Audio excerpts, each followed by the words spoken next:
Now that we've got the structure and associated parameters, we can now begin to create the 3D geometry to represent our desk. In order to do that, you go to Create, and under the Forms section, these are the 5 different methods in which you can create geometry. So I'm just going to briefly run through them now, but we'll go through them in a bit more detail in future lectures. So an extrusion is a simple 3D solid that uses a 2D shape and extrudes it upwards.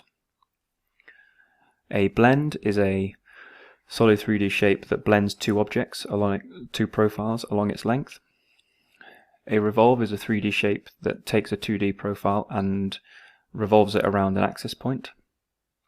And a sweep is geometry that is created from a profile that's extruded along a particular path. And then a swept blend is a combination of sweep and blend that merges 2 profiles together along a path. You've also got void forms, which create negative geometry and can be cut out of solid geometry to create holes, for example, and these are formed by these same methods. So in order to create our desk, we just know that the worktop is going to be a simple rectangle, so we can use the extrusion tool. So in Plan, we'll click on Extrusion, and you enter the sketch mode. So you can create your geometry through a number of manners that gives you some predefined shapes, some rectangles, polygons, circles, ellipses, arcs, splines, and then you can also use the Pick Lines tool. So what's important is that you lock the sketch lines to our reference planes. So you can do that in a number of methods. You could click on the rectangle, click on an intersection between 2 reference planes here, click, go to the bottom opposite corner, click again, and you see how these 4 padlocks appear automatically. If you select those 4 padlocks, you're now locking this sketch line to the reference plane. If I just delete this, the other alternative is that you can use the Pick Lines tool, and you can pick the line, the reference plane, click lock, click, and there. Alternatively, you can click this lock button, which will lock the sketch lines by default without having to click the padlock again. You can then use the trim tool to trim to create the shape. Or alternative, you could create a shape, the rectangle that's bigger than the reference planes, and then for certainty you can use the Align tool, click on the reference plane, then click on the sketch line, and then lock, reference plane, sketch line, lock. Either way, it doesn't really matter as long as you are sure that the sketch lines are associated and locked to the reference planes. It's also important that you create a closed loop rather than, say, extending this line over here, because then Revit cannot calculate the geometry. So if I try to finish the sketch here, it says that lines can't intersect, and you need to close the geometry in order that Revit knows that these 4 lines create a solid object. So once that's complete, I can click Finish Edit Mode. You can then see in Plan I've got this solid geometry. If I go to 3D, I've got this solid geometry shape here. So I can check that the geometry is associated to the reference planes by changing the parameters for width and depth. I can change this to 1500. You can see how the geometry changes along with the reference planes. Again, change it back, and I can check the depth. 800. Yep, that's great. It's always good to change the dimensions as you're creating geometry so that you know that the family is functioning as you wish. So I also need to make sure that this geometry is at the right elevation for my tabletop. So in order to do that, I can go to my front. You can see how the geometry is just sitting on the reference level, because that is the work plane that the floor plan is associated to, and I can see that work plane level here. In order to associate this geometry to these worktop reference planes, I can simply click the geometry, click on this little drag arrow, drag it up. You can see how it highlights and in bold blue the reference plane.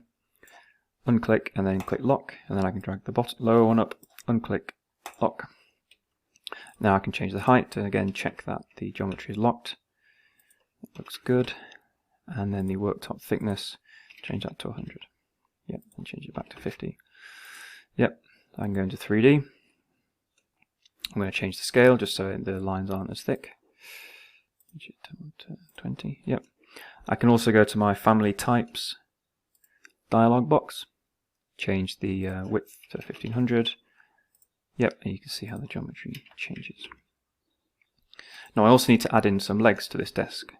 So in order to do that, I'm just going to create some basic circular ones. However, they need to be offset from the edge of the desk.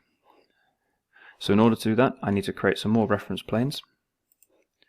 So reference plane inside here, inside here, inside here, and here. So where they intersect is where I want my circular legs to be located. I know they're just going to be circular, so I can create another extrusion, but first I'm going to add a parameter in to define the offset from the edge. So in order to do that, I'll go to draw a dimension, and between the edge of the desk and the desk legs, I can select all 4 of these dimensions at the same time, create a new dimension or a new parameter because I've not previously defined one. I'm going to call it leg offset. OK, and see how they all then match to become the same. I'm going to change that to 100. I'm going to change the scale of this view slightly to make it a bit easier to see. So then I'm going to create my extrusions for my legs. You can see that we already have a circle, so I'm going to create a circle, and I'm going to make these, I can type in the radius automatically, 30, radius 30 here, radius 30 here, whoops, try that again, radius 30 here. Alternatively, I can draw it too big, click on the sketch, and I can change the value here.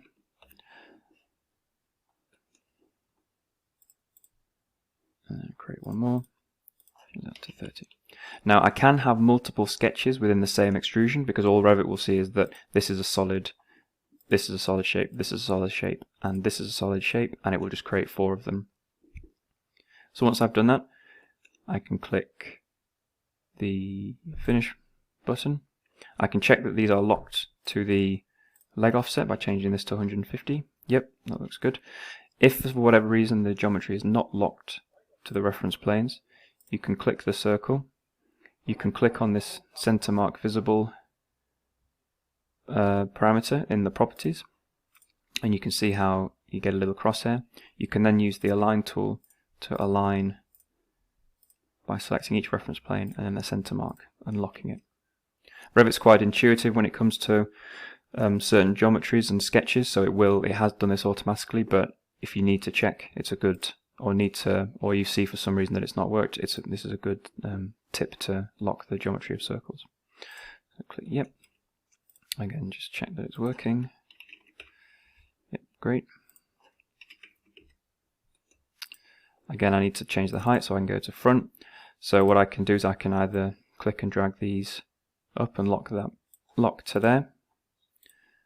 The alternative is that I can use if I undo, I can also use the align tool, select the reference plane, select the top of the geometry, you can see it's kind of highlighted in blue there, select that, and then lock there, and it achieves the same thing. So now if I change this to say 800, see how the geometry all changes, and if I change the worktop thickness, the legs change.